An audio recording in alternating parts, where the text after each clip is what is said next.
What if I told you in 2013 there was a major attack against the power grid of the United States? Would you know what I'm talking about? This was an unprecedented and sophisticated attack on an electric grid substation using military-style weapons. Known as the Metcalf sniper attack, it has been called the antics of a disgruntled employee to an attack organized by a sophisticated group of terrorists, swept under the rug by United States government officials.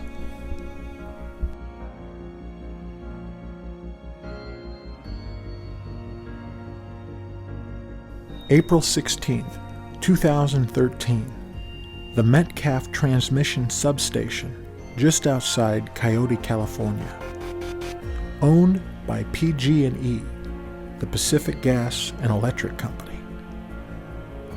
12:58 a.m., unknown individuals broke into locked bunkers close to the site and cut fiber optic telecommunications cables owned by AT&T.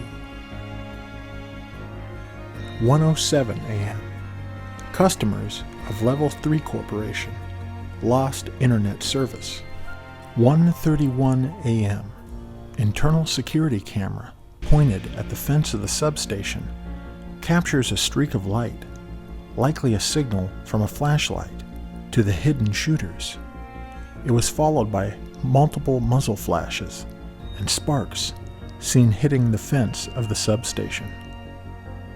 1:37 a.m., PG&E receives an internal motion alarm from the location, likely caused by sparks hitting equipment. 1:41 a.m., Santa Clara Sheriff's Department receives a 911 call about gunfire sent by an engineer from a nearby power plant. 1:45 a.m., a bank of transformers that was hit by gunfire begins leaking 52,000 gallons of oil and starts to shut down. 90 miles away at a PG&E control center receives an equipment failure alarm. 1:50 a.m., another flashlight signal is seen. The attack stops. The shooters leave more than 100 shell casings behind. Everyone scrubbed of fingerprints. 1:51 a.m., local law enforcement arrive, find everything quiet, and leave. At 3:15 a.m., PG&E workers arrive to assess the damage.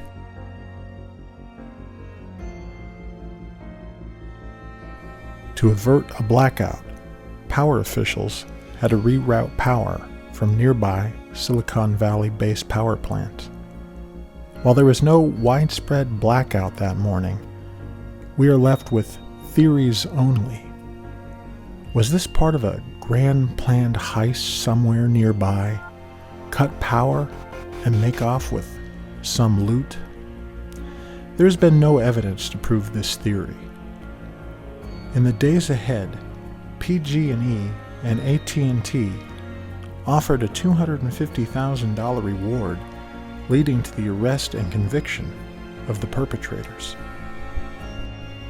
John Wellinghoff, former chairman of the Federal Energy Regulatory Commission, also known as FERC, consulted with military experts who themselves train others in the art of sabotaging critical infrastructure. They found the shooters had taken their time to case the facility and had set up firing positions beforehand by pre-stacking piles of rocks at each of their preferred points of fire.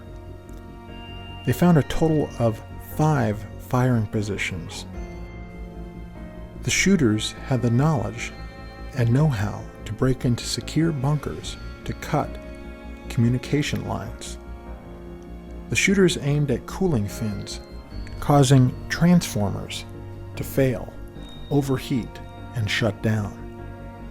Equipment was hit at least 90 times. Should they have been successful, they would have brought down most of Silicon Valley. While the method the shooters used was low-tech, the planning and execution was highly sophisticated. This was mostly a local story, not getting much widespread coverage until the following year, when the Wall Street Journal did a feature article on the incident. The FBI at the time was asked for comment.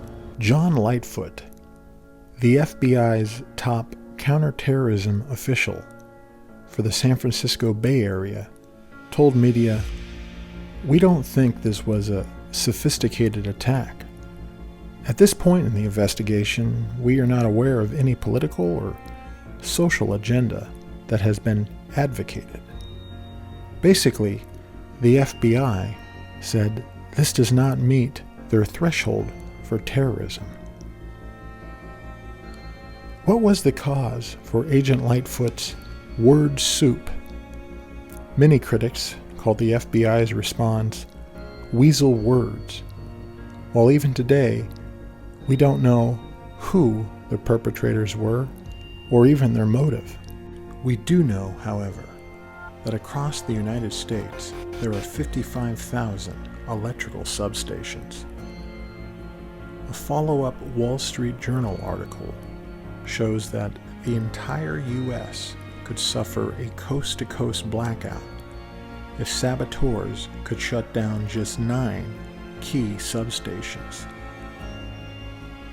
The United States power grid by insiders is considered a soft target. It consists of 3 zones: Eastern, Western, and Texas. Metcalf now has a wall installed around the facility. While much of the U.S. still uses chain link fence or a privacy shield. Was the Metcalf incident done by one lone insider with a grudge? Based on all the evidence, including video surveillance, that seems unlikely. We still don't know. The only thing all experts can agree on is that it's not a matter of if, but when another incident, like the attack on Metcalf, will happen again.